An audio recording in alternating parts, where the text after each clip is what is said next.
दोस्तों नमस्कार, मैं जगन्नाथ गौतम देश रोजाना चैनल पर आपका स्वागत है। दोस्तों,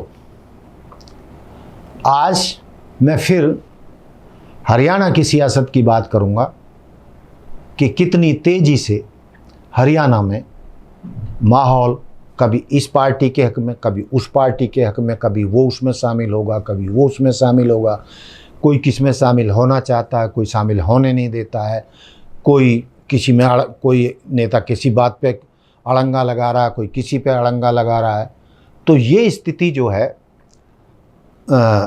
चौधरी वीरेंद्र सिंह जजपा को भाजपा से निकालवाना चाहते हैं और कई राजनीतिक शक्तियां हरियाणा में ऐसी हैं जो इनेलो को इंडिया में शामिल होने नहीं दे रही हैं। तो इसी मुद्दे पर मेरी आज की बातचीत है और मैं कोशिश करूंगा आपको ये बताने की कि आखिर वो कौन सी ताकत है जिसने इनेलो के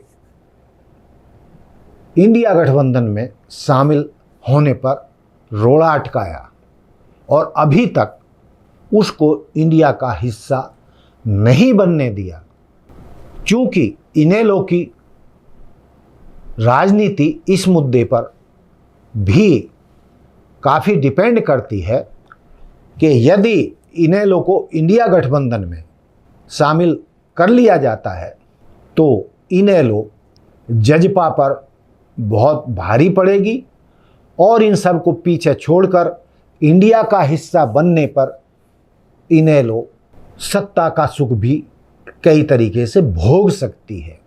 लेकिन कुछ शक्तियां नहीं चाहती कि इनेलो आगे बढ़े या इंडिया गठबंधन में शामिल हो या कांग्रेस को उसको अपने हिस्से का राजनीतिक हिस्सा देने पड़े। तो आप समझ ही गए होंगे कि मैं क्या कहना चाह रहा हूं। तो दोस्तों, माना यही जा रहा है कि हरियाणा के पूर्व मुख्यमंत्री चौधरी भूपेंद्र सिंह हुड्डा ने अभी तक इनेलो को इंडिया में शामिल नहीं होने दिया और कांग्रेस की झिझक का ही ये असर है कि जो इनेलो की रैली कैथल में हुई थी उसमें विपक्षी गठबंधन के इंडिया के नेता बहुत कम आए, इतने भी नहीं आए जितने कि हर साल आते थे। इससे अभय चौटाला को भी बहुत निराशा हुई और इनेलो के समर्थकों को भी निराशा हुई, उन्हें धक्का भी लगा और अब इशारा अभय चौटाला ये भी कर रहे हैं कि वो कोई और रास्ता खोजेंगे यदि इंडिया गठबंधन में उनको जगह नहीं मिली। तो दोस्तों, अब ऐसा नहीं है कि आज की स्थिति में कि कांग्रेस हाईकमान बहुत मजबूत स्थिति में है और जहां वो सारे विपक्षी दलों के साथ कंधे से कंधा मिलाकर कांग्रेस चल रही है, राहुल गांधी चल रहे हैं, मल्लिकार्जुन खड़गे चल रहे हैं। तो ऐसा नहीं है कि भाई हरियाणा जो एक छोटा सा राज्य है इसमें मात्र 10 सीटें एमपी की हैं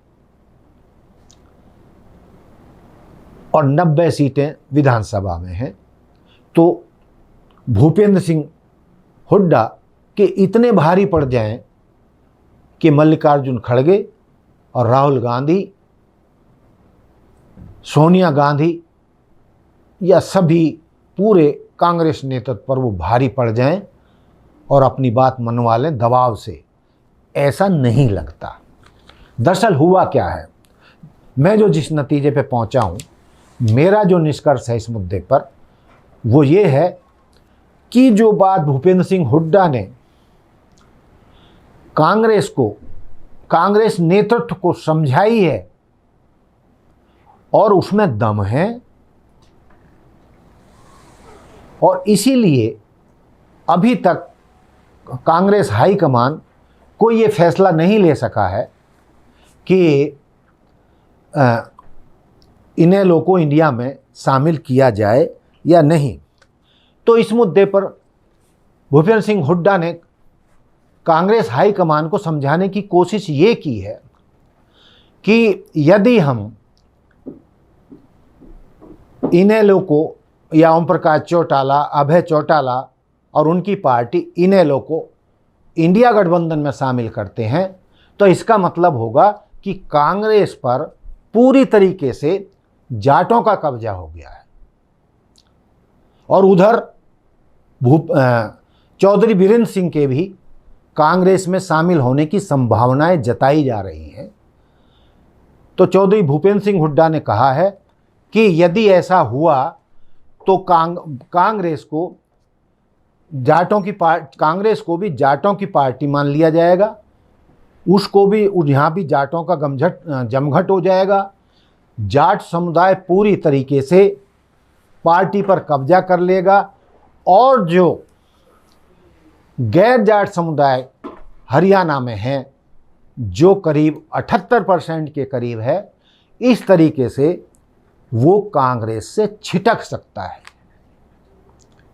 मेरा कहने का तात्पर्य ये है कि हुड्डा जी कांग्रेस नेतृत्व को ये समझाने में कामयाब शायद हो गए हैं कि अभय चौटाला, ओम प्रकाश चौटाला के कांग्रेस में से जुड़ने पर या इंडिया में जुड़ने पर हरियाणा की राजनीति में एक बहुत पॉजिटिव संदेश नहीं जाएगा और गैर जाट समुदाय जो 78% है वो कांग्रेस से बिदक सकता है। जो दूसरे समुदाय आज जुड़ने की कोशिश में हैं, कांग्रेस की तरफ जुड़ रहे हैं, उनका कांग्रेस को जिताने का मन हो चुका है, लेकिन उनको लगा कि सारे जाट इसमें कांग्रेस में भर लिए गए हैं तो वो कांग्रेस से किनारा भी कर सकते हैं और इस माहौल में कांग्रेस को पुनः तीसरी बार हार का सामना करना पड़ सकता है। तो दोस्तों, मेरी नज़र में जो सबसे बड़ा कारण है इनेलो के इंडिया में शामिल न होने का, यही समझ में आ रहा है और यही मानसिकता चौधरी भूपेंद्र सिंह हुड्डा की है और वो संभवतः अपनी बात समझाने में, हाईकमान को समझाने में सफल रहे हैं। और इन हालात में मुझे लग रहा है कि कम से कम हरियाणा में इनेलो को इंडिया गठबंधन में शामिल संभवतः नहीं किया जाएगा और यदि शामिल किया भी गया तो वो संभावना सिर्फ लोकसभा चुनावों तक रहेगी और विधानसभा चुनावों में इसकी संभावनाएं लगभग ना के बराबर हैं। इसीलिए अभय सिंह चौटाला ने भी अपने दूसरे रास्ते खोजने शुरू कर दिए हैं। देखते हैं भविष्य में क्या होने वाला है कि इनेलो को इंडिया गठबंधन में एंट्री मिलेगी या नहीं मिलेगी। देखते रहिए देश रोजाना। जय हिंद, जय भारत, जय संविधान। नमस्कार। हमारे साथ जुड़े रहने के लिए देखते रहिए देश रोजाना का YouTube चैनल। सब्सक्राइब कीजिए, साथ ही देश रोजाना की खबरें सबसे पहले देखने के लिए प्रेस कीजिए बेल आइकन।